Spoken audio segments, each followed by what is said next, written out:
எல்லோருக்கும் வணக்கம். இன்றைக்கி வந்து நான் சிக்கன் பெப்பர் மசாலா செய்ய போகிறேன். நம்ம இதை சாதத்தில் போட்டு பெரட்டியும் சாப்பிட்லாம், அதே மாதிரி நம்ம தொட்டுக்கிட்டும் சாப்பிட்லாம். எப்படின்னு பார்க்குறேன் சொல்கிறேன் வாங்க. வெங்காயம் நல்ல பெரிய சைஸ் வெங்காயம் ஒரு 3 வெங்காயம் எடுத்திருக்கேன். நான் 1 கிலோ அளவு எடுத்திருக்கேன் சிக்கனு. கருவேப்பிலை, கொஞ்சமாக தக்காளி, இஞ்சி பூண்டு பேஸ்ட்டு ஒரு 2 டீஸ்பூன் எடுத்திருக்கேன். எண்ணெய் ஊற்றிக்கிறோம். எண்ணெய் ஊற்றிட்டு பெருஞ்சீரகம், ஒரே ஒரு பிரிஞ்சி இலை மட்டும் போட்டால் போதும். போட்டுட்டு அதுக்கப்புறம் நம்ம வெங்காயம் போட போகிறோம். வெங்காயம் வந்து நல்லா வதக்கிக்கிறோம். நல்லா கோல்டன் கலர் வர அளவுக்கு நல்லா வதக்கிட்டு அதுக்கப்புறம் இஞ்சி பூண்டு பேஸ்ட்டை போட்டு இஞ்சி பூண்டு பேஸ்ட்டு நல்லா பச்சை வாசனை போகிற அளவுக்கு அதையும் நம்ம வதக்கிக்கிறோம். பச்சை வாசனை போய் வதங்கின பிறகு தக்காளி எடுத்து நம்ம போட்டுக்கிறோம். தக்காளி எடுத்து போட்டு தக்காளியை நல்லா வதக்கணும். நல்லா வதங்கின பிறகு நம்ம இந்த சிக்கனை எடுத்து போட்டுட்டு மஞ்சத்தூளை போட்டுட்டு கொஞ்சமாக அதை நம்ம பெரட்டி விட்டு அதை வந்து கலந்து விட்டு நம்ம ஒரு சிம்மில் வச்சு ஒரு 2 நிமிஷம் இல்லை 3 நிமிஷம் அதை நம்ம வேக விடலாம். நல்லா தண்ணி விட்டு வந்துச்சு. நான் சொன்னேன் இல்லைங்களா, ஒரு 5 நிமிஷத்தில் ஒரு தடவை எடுத்து நம்ம இதை நல்லா கலந்து விடுங்க.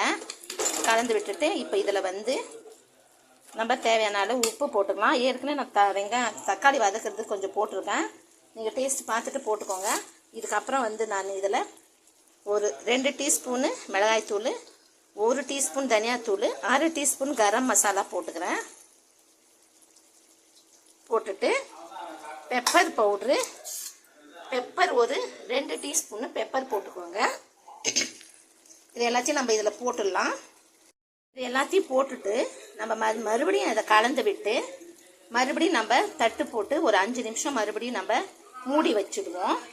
அது வேகட்டும். ஒரு மறுபடியும் ஒரு 5 நிமிஷம் அதை நம்ம மூடி போட்டு நம்ம மறுபடியும் மூடி வைப்போம். இந்த மசாலாலாம் போட்டு நம்ம கலந்து விட்டு ஒரு 5 நிமிஷம் நம்ம மூடி போட்டு வச்சுருந்தோம். இப்போ நம்ம இதை எடுத்துட்டு இப்போது வதங்கி இருக்கு. இதில் வந்து நம்ம நீங்கள் ஒரு பச்சை மிளகா நீங்கள் கீரி போட்டுக்கோங்க ஆரம்பத்துலேயே. இப்போ இதை வந்து இதில் நம்ம ஒரு கிளாஸ் தண்ணி விட்டு இதை நம்ம வேக வைக்கலாம். மூடி போட்டு நம்ம வேக வைக்கலாம். கொஞ்சம் ஒரு கிளாஸ், சின்ன கிளாஸில் 1 கிளாஸ் தண்ணி நம்ம இதில் ஊற்றிக்குவோம். இதில் தண்ணியை ஊற்றி நம்ம இதை மறுபடியுமே வேக வைக்கலாம். அவ்வளோதாங்க.